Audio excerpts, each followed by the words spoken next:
We're doing it in two halves, this panel session. My name is Jen Williams. I'm the Northern correspondent for the Financial Times. I'm going to be chairing the first half, and then Emma's going to kindly step in to do the second half because some of us have got to nip away. So it's great to be here chairing this panel today. It's part of a series that the N8 group of Northern universities and the RSA are holding in different cities across the north of England about different aspects of what some might call levelling up for the sake of coming up with a different phrase, but looking at different policy aspects of that. And this one is, of course, about digital exclusion, digital inclusion, depending on which way you want to look at it. And I guess when I looked at the theme for the panel today, my initial thought was, I don't know whether I really know an awful lot about that. Is that something that I know much about? And then I started reading the report that the Select Committee from the House of Lords did over the summer on this topic. And I realised that actually these are things that I've thought about quite a lot. I just haven't necessarily thought about them in these terms. So, for example, in some of the reporting that I've done during and after COVID, the impact on children unable to access devices at home, unable to access the internet, and the impact that that will have on them as individuals, but also potentially on future workforce, on future economy, and so on. And I don't know how many, I'm not going to ask how many Mancs there are in the room, but for anyone who knows Manchester, there's a part of South Manchester called Chorlton that's got a crossroads that locally is known as Four Banks, and it was because there were 4 banks on each of the corners. And I think earlier this year, the last of those 4 banks closed, so it's now no banks. And I've actually thought quite a lot about what that must mean for people who, for whatever reason, aren't able to access digital banking or telephone banking or that kind of thing. So actually, even if I hadn't considered it in this way before, clearly it's something that is very much a thread running through the issues that I've been thinking and writing about. So I mentioned a report from the House of Lords over the summer. This is the Communications and Digital Committee. And they found that the government doesn't currently have a credible strategy for tackling this problem. It found that 1.7 million people don't have access to mobile or have a broadband connection at home, and more and more people are cutting back as a result of the cost of living. 2.4 million adults can't complete a basic task to get online, like opening a browser. And that the digital skills shortage has costed the economy £63 billion a year, and it's also something that you hear a lot from employers in terms of that shortage of basic digital skills. So it does have individual well-being implications, and it does have economic implications. And of course, there is a geographical dimension to this to some extent as well, like, you know, rural areas that have not necessarily got the same connectivity as urban areas, and also dead spots, for want of a better word, in some larger towns like Blackpool and Middlesbrough as well, that are yet to be fully connected. So some of these divides are a symptom of the kind of regional socio-economic divides that we talk about in lots of other contexts as well, but the House of Lords also found that some of the scale of the challenge is the direct consequence of political lethargy, and they make a range of suggestions which I dare say we may touch on later in the session. So to that end, they called for a new strategy on this subject. So perhaps one question our panel may be thinking about this afternoon is what that strategy might look like under a Labour government. So I'm going to start by offering a few minutes to each panellist to set out their stall. I'm going to start with Steve, because I thought maybe there were 2 questions for you, Steve. First, what should Labour nationally be doing if it gets into power on this topic? And secondly, what can you do, or what should you be able to do as a mayor in Liverpool around this kind of policy agenda? Okay, well, I'll link those two. I'll link those two together because I think what the government should be doing, a future Labour government, fingers crossed, should be doing is what we're seeing in mayoral combined authority areas. So for ourselves, for instance, we identified that digital exclusion was really detrimental to the social mobility in our area, and we worked with Lloyds Bank and with Vodafone, and we're giving out 4,500 tablets to some of the people who have been digitally excluded. But not only that, we're providing the training for them so that they understand what the capabilities of that device are. So it's, you know, for some people, I went to see some of the training, it was the fact that they could connect with their granddaughters and grandsons. For other people, it was about trying to get jobs. For others, it was access to benefits. So there's a whole range, a whole host of different things that you don't realise that if you're not digitally connected, that you just can't be part of. And then about on a more sort of macro level, what you can do when you put in first-class infrastructure into an area. So in the Liverpool City region, working with our fantastic universities, it has to be said, we are putting 212 kilometres of fibre into the ground. And this is not a hope or a prayer. This will be completed around the end of this year. And I went to a place, Chattanooga. Well, I went to speak to a mayor from Chattanooga in New York, and he told me that they'd taken Chattanooga from America's dirtiest city to America's fastest growing city, and they'd done it with digital connectivity. So when I came back, I spoke to people who understand these things, who are very clever people, and we will complete what's called LCR Connect later this year. And basically, it goes through all 6 of our local authorities, so it's a loop. And at one end of it, it connects to the Hartree supercomputer, which is the most sophisticated computer in the whole country. It's not in Oxford or Cambridge, it's in our city region. And at the other end of the city region, literally the opposite direction, in Southport, the fibre optic cables that link the UK come ashore. And so we've linked those up, and it means now that we have got 3 things. We've got in a few months' time, we will have the fastest speeds in the whole country, not in Shoreditch, but in the Liverpool City region. We will have the capacity for big data analytics, so that's a specific prize that everybody's looking to see whether they can win. And there's something that those people who are really interested in these things find incredible, but we have a 6 millisecond advantage over other areas connecting to North America. And when I was in the Tory party conference last week and spoke to a fintech investor and told him about this 6 seconds, and he nearly dropped off his chair. So it's a really important thing. I don't really get it, in all honesty, but it's really, really important, this 6 milliseconds. But it means for complicated algorithms that the advantage means that, say, in currency exchanges, in those milliseconds you can make or lose money. So that's how it was explained to me. That's happening now. And then sitting above that, there's this Liverpool City region Civic Data Cooperative. And the reason that that's important is because of our problems with the health inequalities that we have in the Liverpool City region, and with lots of our areas, the disparity in life expectancy. I want to do something about that. And with this connectivity, this infrastructure, we're going to capitalise on the innovations in health technology. So, for instance, one of the proposals is that people don't have to go to a GP surgery if they've got minor ailments, and they can be at home and put their hand in a glove or on a pad, and that will take their vitals, and then that goes to, instead of a surgery, go to AI, who will then tell them to stop smoking or stop drinking or stop watching Man City, whatever it might be. But that'll do all that for you, and it takes the pressure then off frontline NHS services, and we want to pioneer those sorts of approaches in the Liverpool City region. Excellent. Thank you very much indeed. Simeon, I'll hand over to you for initial thoughts, but I guess one of the things that struck me when I was reading the House of Lords report is that it's very difficult for policy to keep pace, right, with the speed of technological change. So how do you come up with good policy that doesn't kind of fall behind? Okay, well, we're going to throw at you one of our solutions to that, which is to have a kind of better way of measuring what is digital exclusion. So I'm an academic, so I'm going to do slides. I am really sorry, everybody. I'm going to do slides. So first slide, please.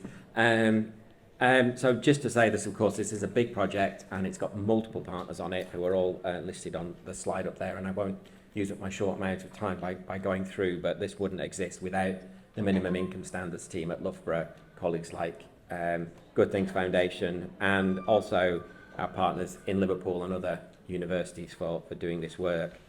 So next slide, please.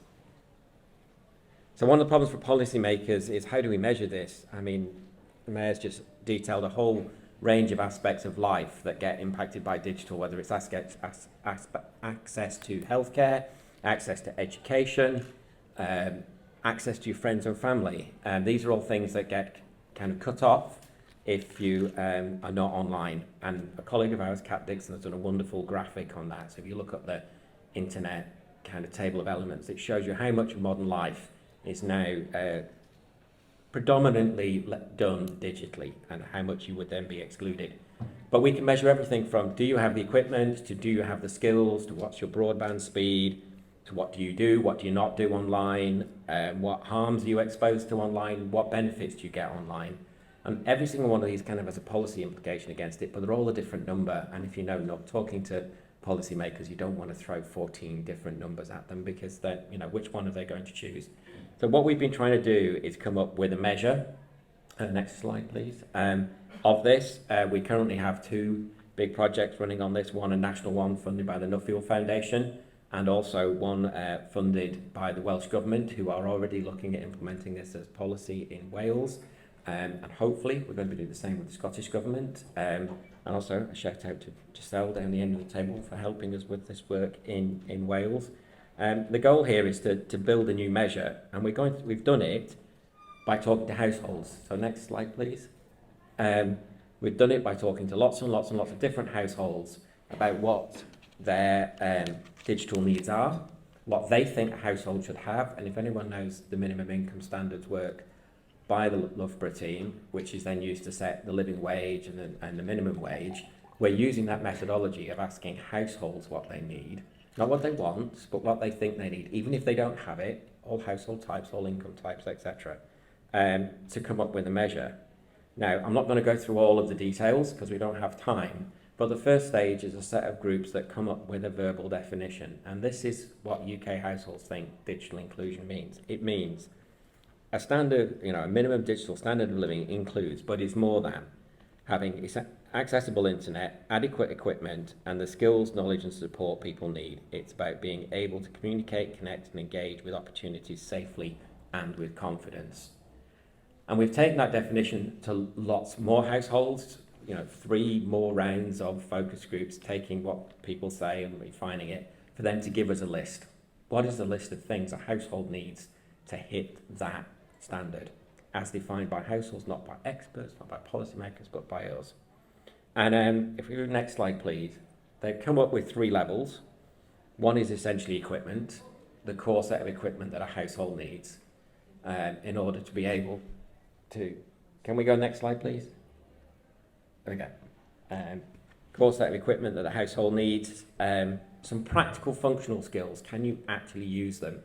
Enough to do the things that the Mayor was talking about, contact your family, get access to education and so on. And lastly, a set of skills to be able to do that safely in our world where there are online harms, cyber issues and so on. So next slide, please. That's the full thing. I am not going to read it. We will share the report. Importantly, we also got funding from Nominet because it became clear that we needed to understand what young people thought, whether young people thought the same things as their parents. They pretty much did, maybe for different reasons, but they pretty much did. And also where at the point in education you should get those skills so that when you end up being an adult, you have them. So that's what we've documented. And next slide, please. I think the key point is digital exclusion is not just about wires in the ground. And the families have said this. It's not just about the wires in the ground, and it's not just about basic skills, because if you don't have the full package, then you can't access healthcare. If you don't have that full package of skills, then all those opportunities that have just been talked about of having a digital Liverpool region don't happen for certain groups and certain communities, and they get left behind.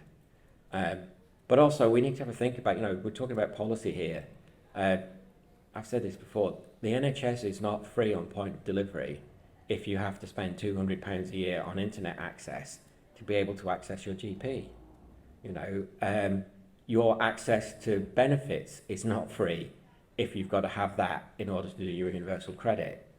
And your access to education isn't free or available or whatever if you don't have a tablet or a laptop at home, so you can't get your, GCSE work done. When we hit the pandemic, a quarter of all UK households with children did not have a educationally usable device. There were lots and lots of interventions, but none of it was pretty consistent after that. Well, maybe in Scotland, Connecting Scotland were fairly consistent. That was, I think, close to 100,000 students doing their GCSEs did not have access to that.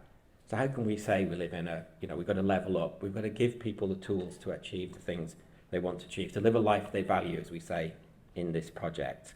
So for us, getting this data, and we're about to launch, we've got the data in, we haven't done the analysis yet, a national survey of how many households are above or below that minimum.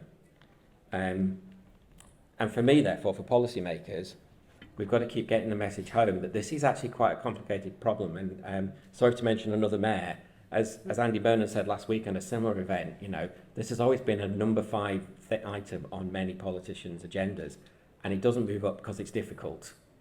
But I think if we want to address healthcare issues inequalities, we want to address education inequalities, we've got to own this challenge to get more of our citizens with the skills and access they need to be in a digital society. And I think the next slide is Emma's, because it's the Good Things Foundation's annual State of the Digital Nation, which goes through a lot of the statistics about who is online, who is offline, and what that divide means. We used to try and stop talking about digital divide, but actually we really do think it's come back with cost of living crisis, and it is deeper. It may not be quite as wide as it used to be, but it is deeper than it has been before. So, long rambling answer to your question. Well, it actually leads me on to my jumping off point for Emma, actually, which was I wondered what you might have been seeing in terms of the impact of cost of living in this area. Yeah, brilliant. Thanks, Jen. So as Jen said at the start, I'm Emma Stone. I work for Good Things Foundation. Good Things Foundation, we're a digital inclusion charity. We build evidence. We work with people like Simeon on that. We advocate for change, but really importantly, we also provide practical support with strategic partners, community partners, in order to enable libraries, community organisations, family hubs, housing associations, others across the whole of the UK respond better to local needs around digital inclusion.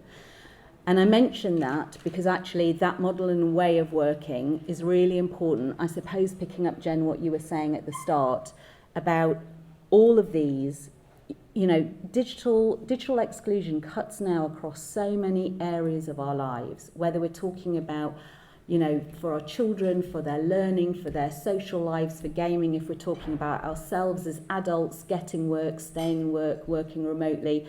If we're talking about travel, tickets, I was on the train today, there was a woman who couldn't pay for a Coke, not because she didn't have the money, but because she wasn't set up with a contactless card and someone else kindly bought her the Coke.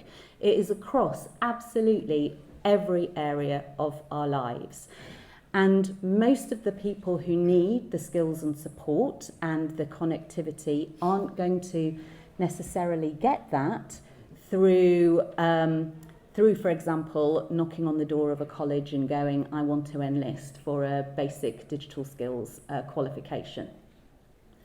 That exists, it's really important that exists, but that is not going to be enough to support people to get the capabilities and confidence they need.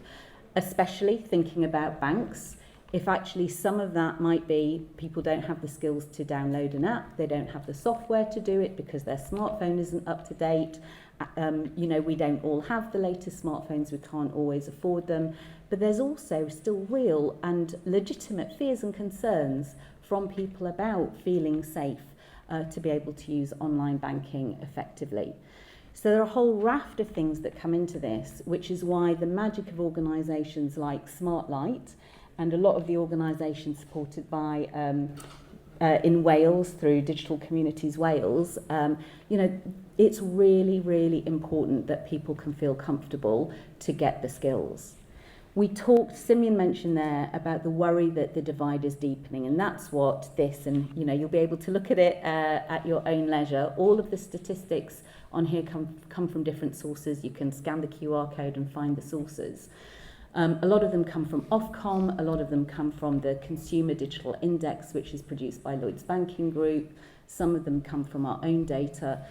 But it's a real reminder that if we're talking about health inequalities, we can look at the statistic that says there are now 30 million NHS app users at least, because that was January 2023. All right, that's pretty well half the adult population, okay?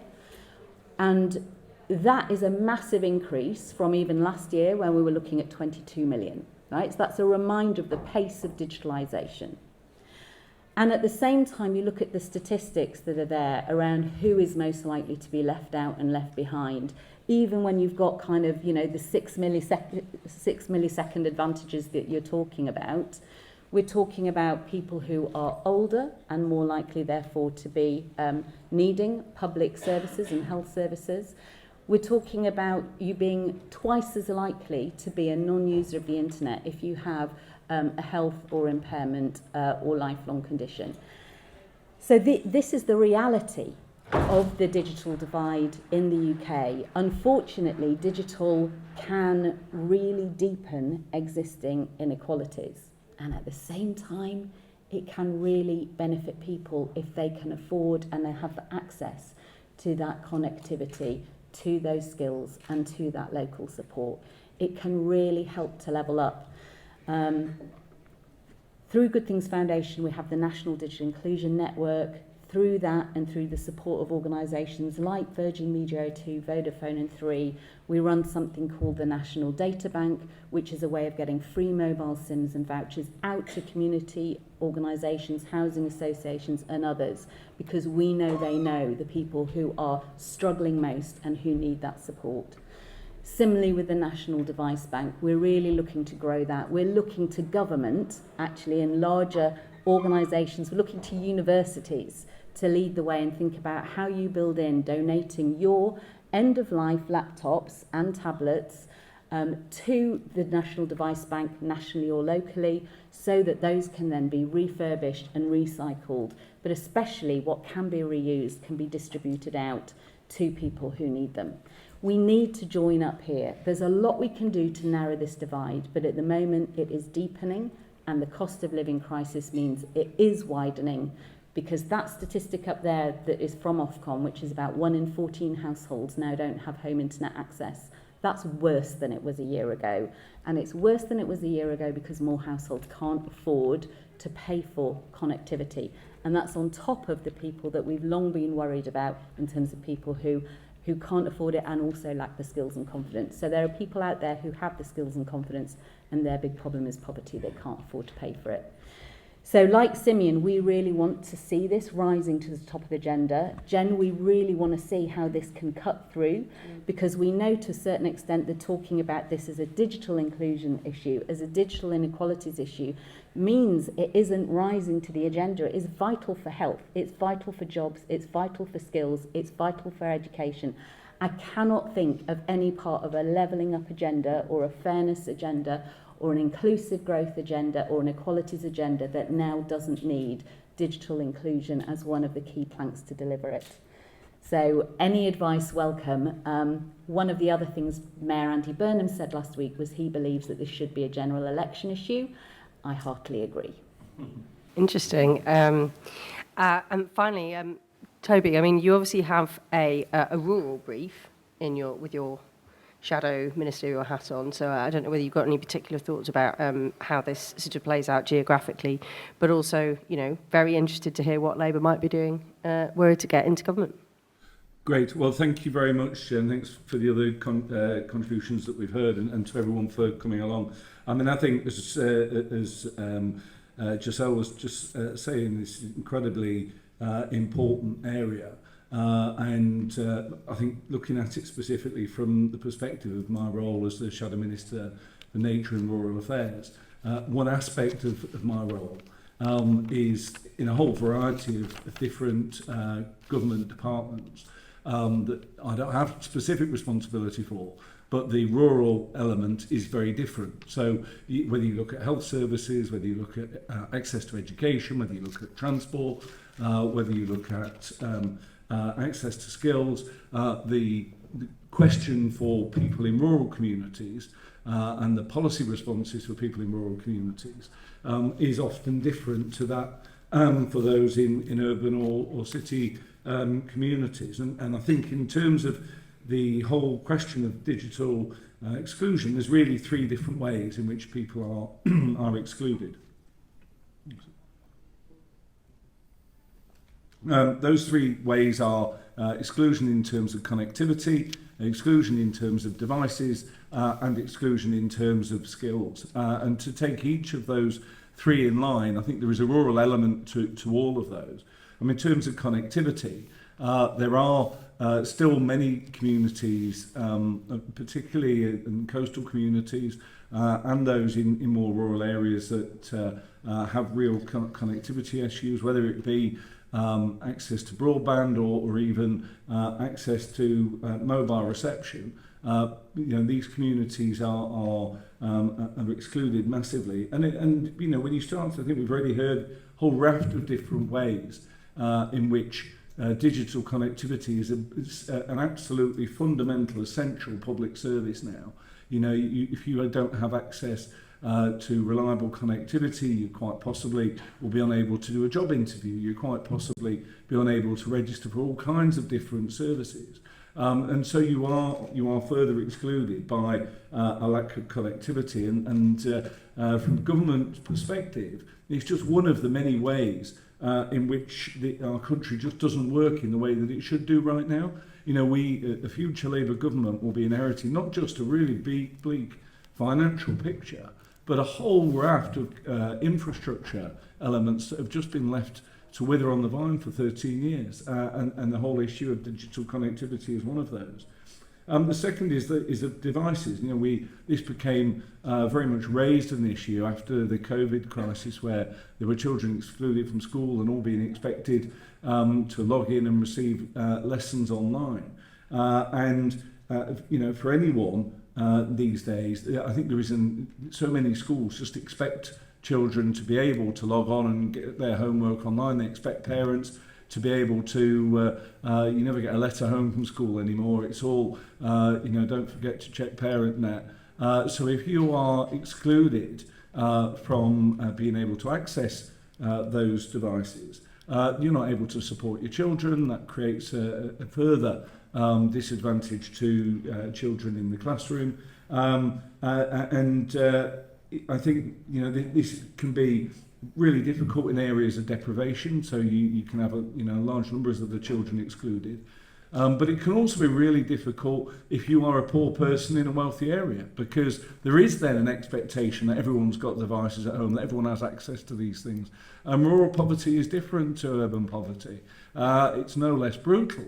But it often, because your experience may be different to the other children in the class, you are, uniquely excluded. And so it's great to hear what Steve's done here in Merseyside in terms of the access to devices. We need that to be being done right across the country, and it needs to be being done so that children are not excluded, even though those children who are poor in wealthier areas are not excluded also. And then in terms of skills, this is incredibly important. And again, there's a rural element to this. We know about the inequalities that we heard between older people and younger people. We know about inequalities in terms of class. But also, again, in terms of your access to further education. If you are in an area like Merseyside, a big metropolitan area, then there are colleges in the area you're going to probably be able to access reasonably easily. Same for a town like Chesterfield of 100,000 people.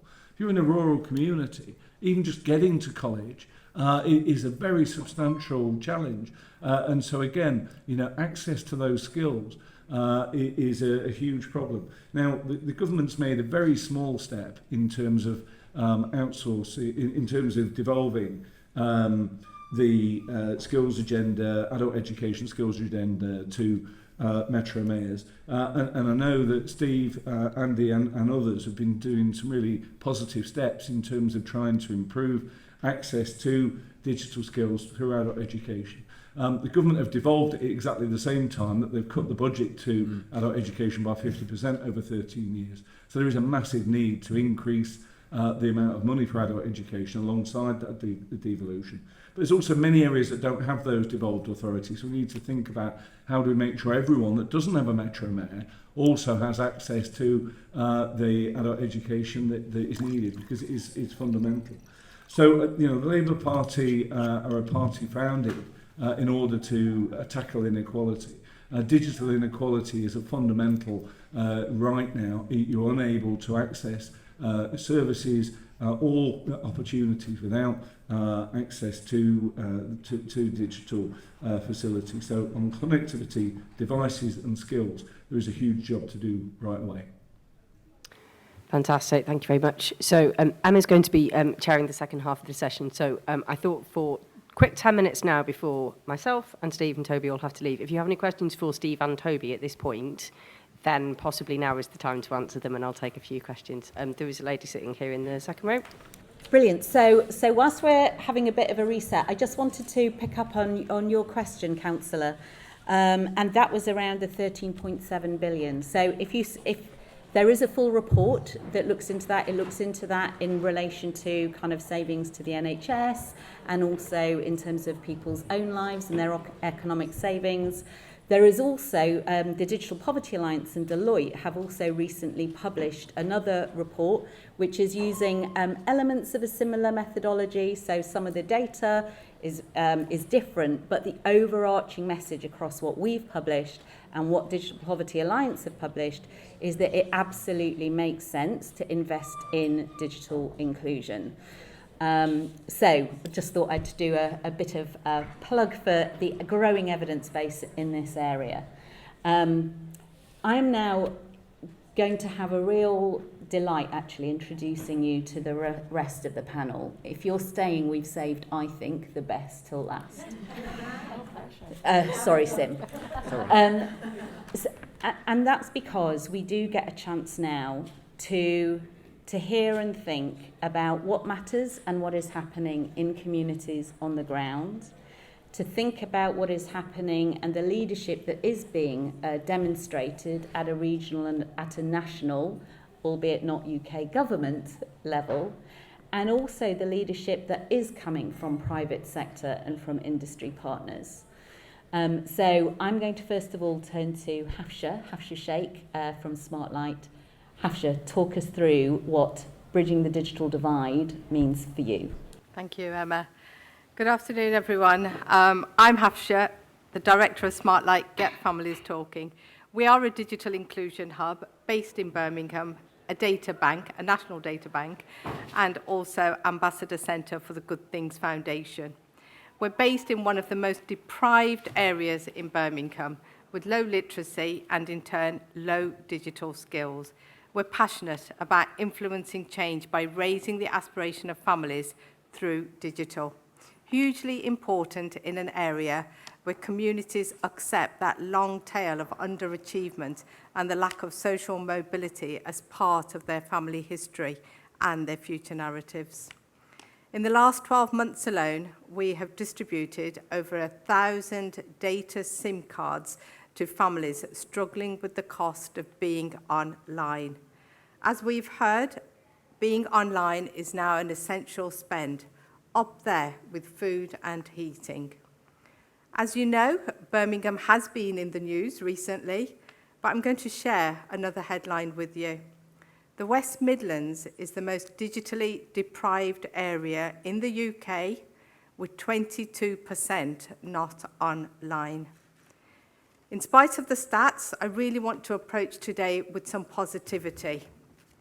So today, I want to share with you the impact of being digitally included and how the resilience and steadfastness of national organisations, communities, families, VCOs has really improved the lives and the future outcomes of individuals and their children. Firstly, I'm going to introduce you to Paul and Kay. Paul is 50 years old. He struggles with poor health. It leaves him housebound. With no money and no savings, Paul and Kay just survived.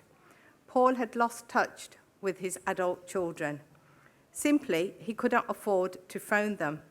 He needed his data, He was saving it till the end of the month so he could call his GP and renew his prescriptions, and for the many medical appointments he needed to make and chase up. Kay struggled with life as her dyslexia continued to hold her back. We supported by providing data, devices, and skills. Paul is one of those 33 million who has the NHS app. He marvels at being able to order his prescription online and book his GP appointments later at night rather than waiting in phone queues. He's reconnected with his children. He shares with them the best supermarket buys because he's really good now at online shopping. And for Kay too, access has meant that she can now read with the help of her online dyslexia app.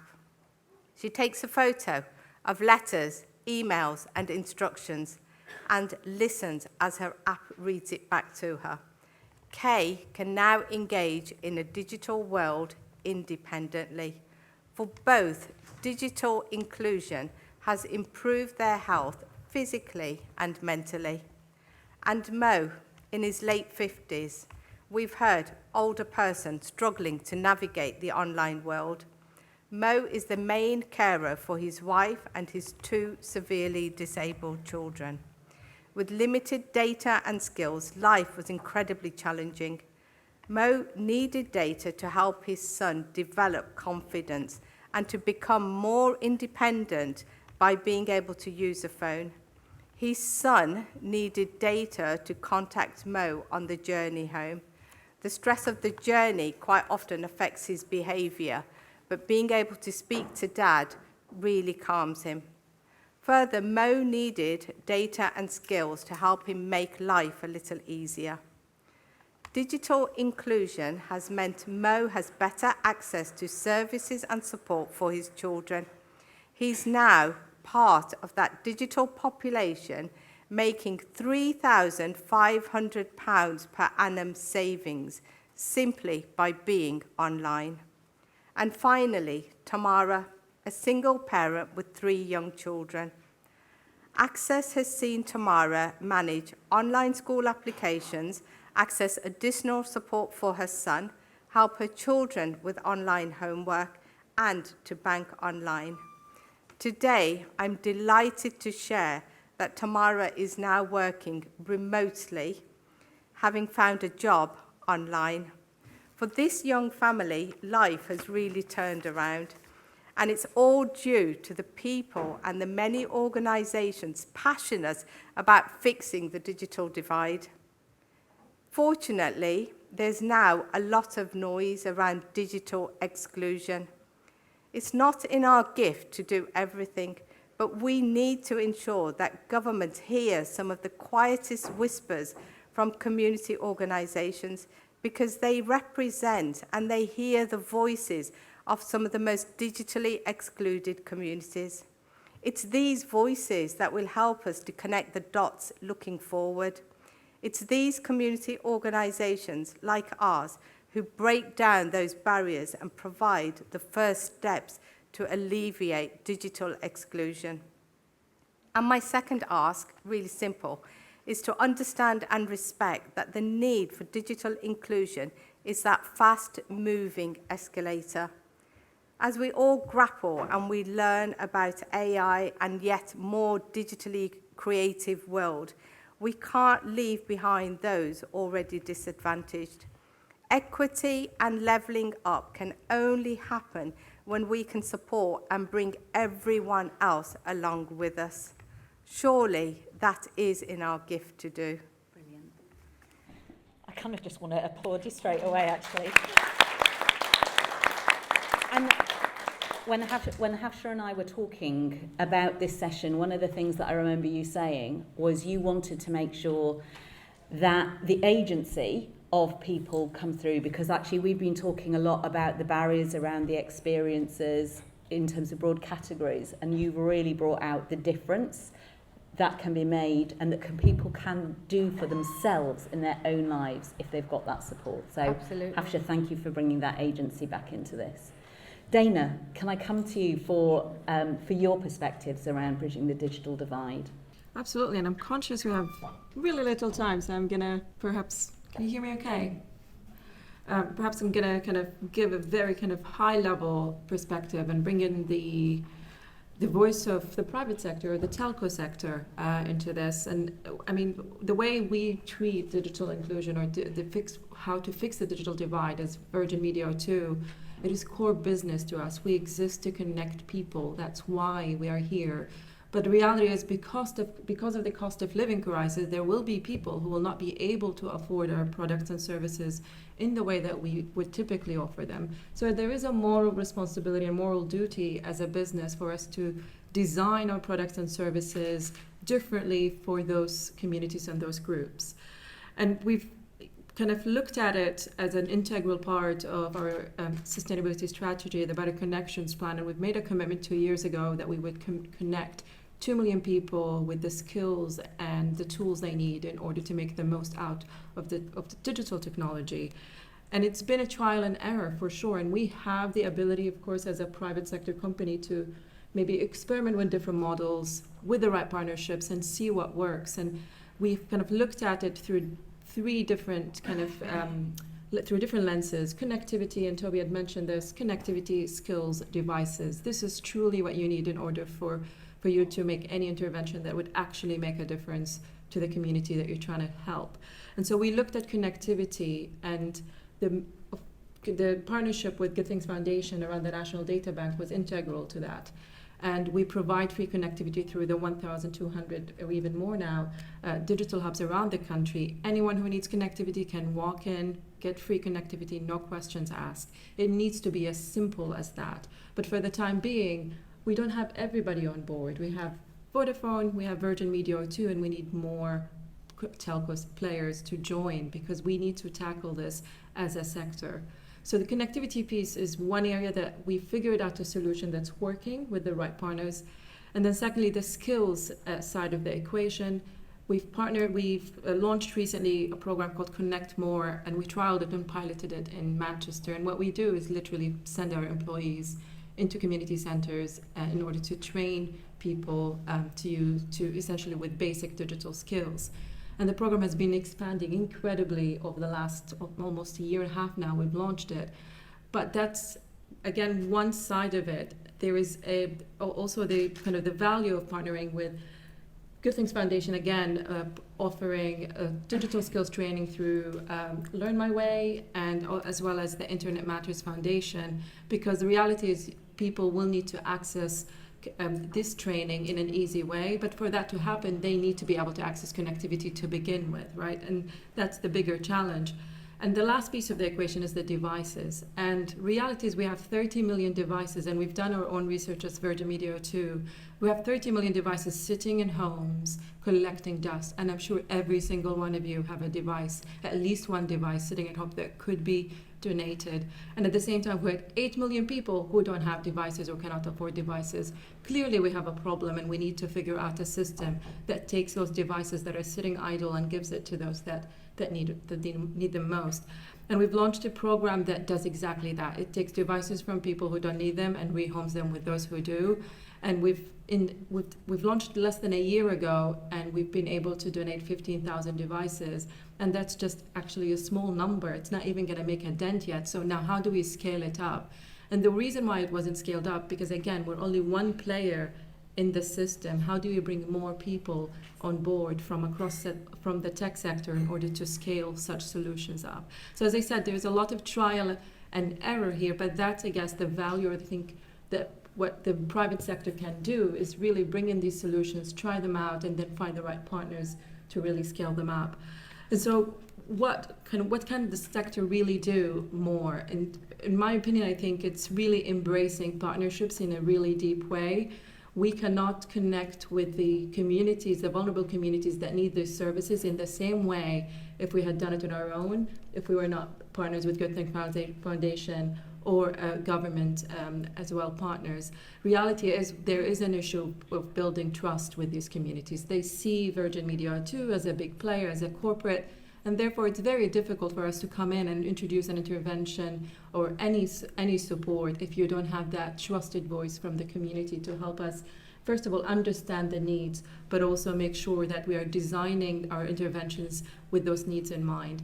And so that, I think a big example of that is most recently, and Dr. Simeon, you were there last week. We're celebrating the pilot of the combined of the social housing project in Manchester. I mean, that was for me a very powerful example of how partnership can really work when you have the right players. And after 1 year, I mean, I'm sure you need to connect with Professor Simeon around the results of that pilot. They're incredible, quite powerful.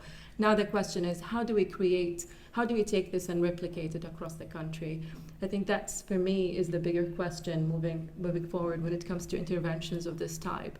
Now, the second piece of the equation is really how do we tackle basic access, because not only is it widening, but also it's deepening. The reality is every generation, there is this whole notion that every generation will be more tech savvy, and therefore digital inclusion will solve itself over time. That's not true, because there's more and more technologies evolving, and there are more people that are finding definitely, I think I consider myself digitally savvy, but I've struggled during lockdown to access some basic services because the technologies that they were using were unfamiliar with me. So you can imagine how much more challenging that is with someone who doesn't have basic skills. So how do we then tackle it, as I said, through those deep partnerships? Another question that we need to address as the private sector is to reassess the social tariffs themselves and to reassess, are they working in their current design? And if they're not working, why they're not working, and how can we redesign them to make sure they're fit for purpose? I think it's high time we address whether or not the social tariffs in their current design are fit for purpose, and there is a lot of work that we need to do in that area. But also we need to think about how can we bring in the government as part of this conversation. And I know the lady who was here, she just left, she raised a very good point. It's not just about the telco sector looking at this issue. It's much wider than this, because affordability is one side of the equation, but also for me it's a fundamental question of, it is a basic utility. It needs to be treated as such in order for us to ensure that it is supported from a fiscal policy perspective as well, because that then will enable us as a private sector to really make sure that we are investing in them in the right way. We are investing in the way that we are measuring the impact of them. We are also investing in the way we communicate them and make sure they're visible, because that's another challenge with the social tariffs. Not many people know that they exist. So that tells you there is a wider, a deeper issue that needs to be tackled, but it's right now, it just sits with the telco sector, and it needs to be a little bit much wider than that.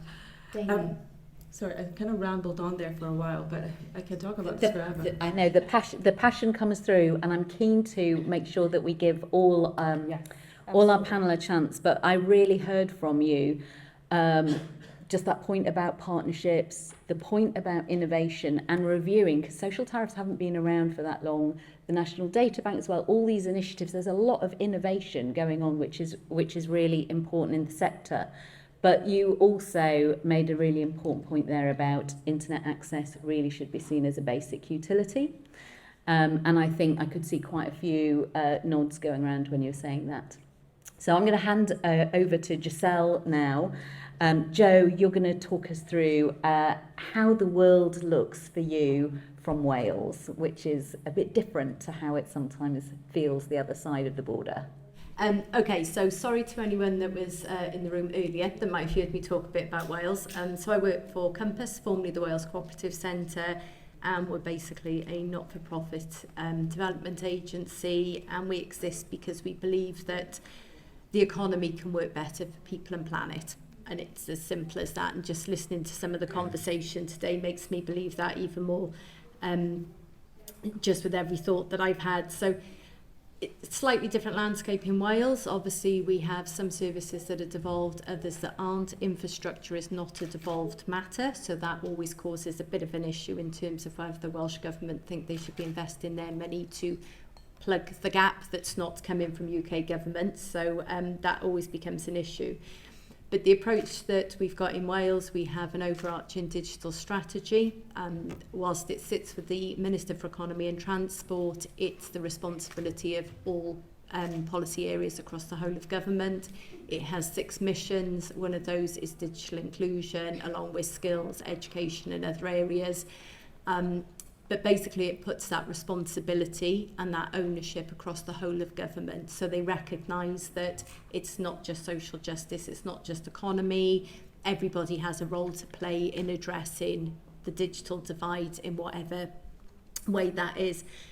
So I'll try and be brief so we can catch up a bit of time. But I guess some of the thoughts for me. So the programme that we deliver, Digital Communities Wales, we've been working in this space for between 15 and 18 years, I think it is now, since the very first iteration of a digital inclusion programme in Wales. And that actually really bothers me, that it's still an issue, although the issue has changed slightly, but it still comes down to we don't have a fair and equal society. You know, more people are that wealth gap is growing, more and more people are going into poverty, they're less able to engage with services, the speed of tech is evolving so quickly that people can't keep up with it. So that whole spectrum of what digital inclusion means is very different to what it was 18 years ago. And it's been mentioned already today that you don't just kind of join this journey and then you're suddenly digitally included and the world is wonderful. You know, people can drop in and out of it and it's going to continue to evolve. It is absolutely everybody's responsibility to address that, and it's how we collaborate to kind of deliver on that. You know, Sim's talked about the minimum digital living standard. We've been a very small partner compared to the rest of the teams supporting that work in Wales. I think where we're lucky and different in Wales is that our legislative framework and our policy frameworks will allow us to embed a minimum digital living standard. We have the Wellbeing of Future Generations Act that you may or may not be aware of, but actually for us that's the perfect platform to land the minimum digital living standard in Wales. You know, and hopefully we can get to a pilot of delivering that. Why do I think it's important? For me, it's about creating that fairer, more equal society. We're seeing more and more people being left behind. We saw it in the pandemic and it's just getting worse. And actually more people are going to be pushed into poverty because they're not able to engage digitally. We're going to see greater inequalities growing across health, more people becoming isolated, lonely. You know, my programme covers the programme that I oversee, and I have a brilliant team delivering on that. We cover the whole of Wales, so we've got the rural issues, we've got the urban issues, and you know, there's differences, but ultimately it still comes down to, it's about connectivity, it's about having that skills, the motivation, having the device, having the data, and all of those things on that spectrum. What would I call for? What changes would I like to see in terms of a UK government? I would like to see a commitment, both financially and in writing, in the form of a cross-policy strategy, similar to Wales. I'm not saying it has to be the same, you know, create it for what works for the UK government, but I think if you have that overarching strategy that belongs to everybody, then you can make people accountable for not delivering on it. And for me, a lot of this is about accountability. So just listening to the conversation earlier as well, I think what really stood out for me is we need to take a step back and remember that the general public votes for our politicians, and our politicians need to serve that general public. So the citizens of the UK, whether that's Welsh, Scotland, England, wherever you're based in the UK. And actually it's about how we give digitally excluded people a greater voice, so actually they are listened to. So, you know, I felt like a fraud, to be honest, when you were talking about your stories, and I wish I had one of my team here that could talk about the work that we do on the ground and the difference it makes to people's lives by being able to get online. So I'm going to stop there and hand over to Bina before we run out of time completely. Fantastic. Thank you, Jo. And yes, Bina, you've heard a lot of love for Greater Manchester, albeit we're in fabulous Liverpool. But it would be really great now to hear your perspectives, Bina. Can you hear me? Yes. I feel like everything that I wanted to say has been said by this wonderful panel and earlier, but I'll do my best to add to that. So I'm Bina Puri from Greater Manchester Combined Authority. I'm part of the team that lead the digital strategy for the region. We actually refreshed our blueprint, our digital blueprint, in February 2020, and that was about 3 weeks before the pandemic started. And our first priority is around empowering people. And it wasn't until the pandemic actually struck that we recognised what that means, what empowering people means, particularly as we saw digital transformation occur, years worth, decades worth of digital transformation ambitions occur within a matter of days and weeks. We've certainly seen how overnight the world had gone digital. We've seen digital technologies as a 21st century miracle. You know, we've seen and we've heard how digital is an enabler, but we recognise, especially during the pandemic, it showed us how digital is actually also a disabler. So we were forced to rethink what we understood about digital exclusion. And actually, the national stats around digital exclusion came from the Ofcom figures which looked at the data sets around people that hadn't used the internet for the past 3 months. What we recognise is that wasn't good enough. It didn't show us what we were seeing on the ground, which is not just the people that had, well, that assumes people that had the ability to, or the tools to, or the support to get online. So we really had to rethink as a region and understand what digital exclusion really means for people and how it impacts people. We've seen the government support people that were medically vulnerable, but we saw digital exclusion as a constant, consistent new layer of vulnerability, new layer of vulnerability that was coming through. I'll just challenge this slightly, the conversations that happened earlier, because it's not a new phenomenon. You know, digital inclusion isn't just something that has happened as an outcome of the cost of living crisis. Inequalities, as Joe's mentioned, you know, digital exclusion has been happening since the internet began. Inequalities, we know this is about system change. What we've done in Greater Manchester, so I mentioned our blueprint. So we launched our blueprint as the biggest tech cluster outside of London. We absolutely recognise our digital strengths in the region, but we also recognise those widening divides. And those divides, as was mentioned by Dana, these are deepening divides. They're not just, it's not that it's getting better than last year and that's good enough. We're seeing that actually as technology adoption is accelerating. We've got AI that's now being used in schools as an educational tool. We're seeing the impact on young people that simply can't access that educational tool to be impacted in terms of their learning. So an organisation, a learning organisation called JISC, mentioned that young people that could not access the internet were losing out on 3,000 hours of learning compared to their peers.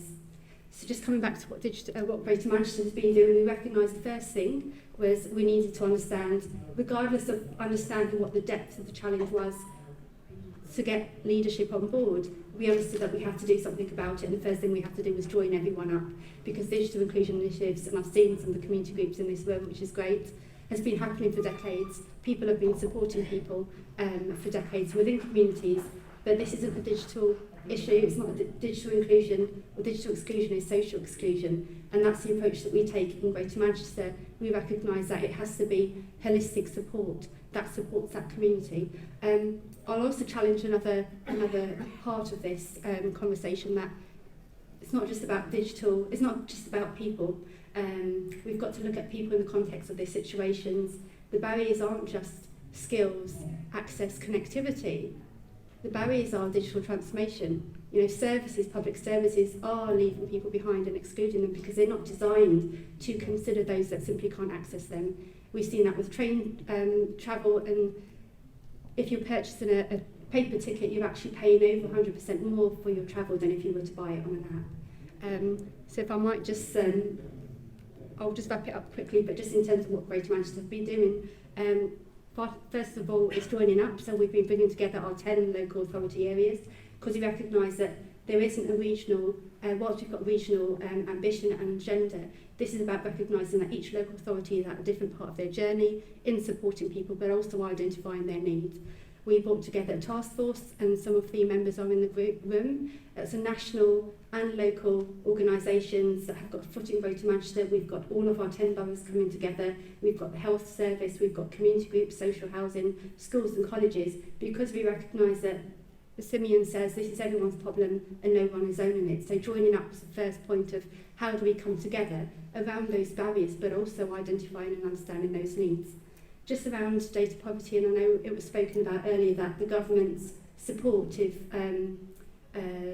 approach was to support the industry, telecoms industry, to do better, which meant offering a tariff that had never been thought about before, really. You know, pandemic was the first time businesses, public sector had to think differently about how are we supporting people, and poverty was an element that people didn't really have, or not many of the internet service providers that we spoke to had a social tariff in place.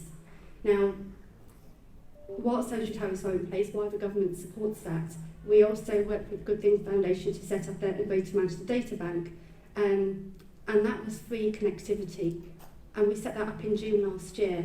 And whilst we've got the social tariffs out there for people, we're doing a lot of joining up. We've launched a digital skills map, not just with libraries, we've got community groups all mapped out so anyone could find out where their local initiative is. But with that Greater Manchester Data Bank, over 27,000 residents in Greater Manchester access that free connectivity within a year. So that actually tells you that regardless of what's out there, regardless of our emergency responses to solving problems, that the depth of the challenge is actually greater than we thought. So actually, they've asked me, I know we're going to be coming back to this with audience questions, but what we'd like to get the government on board with actually owning this, taking responsibility. Everyone has a lever. So ISPs have levers that we don't have, public sector has levers and responsibilities towards people and supporting citizens. This is a basic human right.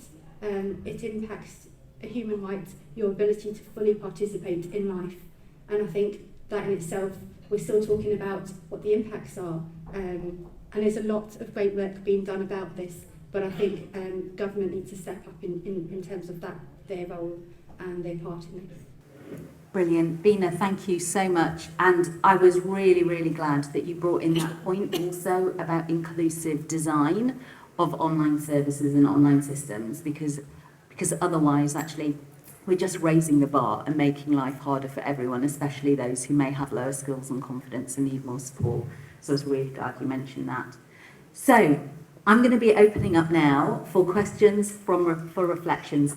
I would like you to join me in thanking this amazing panel, and thank you all for staying awake and staying with us in this very, very warm room. I really hope you have a chance to grab some probably quite tepid wine and juice at the end of this, and do a bit of networking with the panel and with each other. Thank you so much.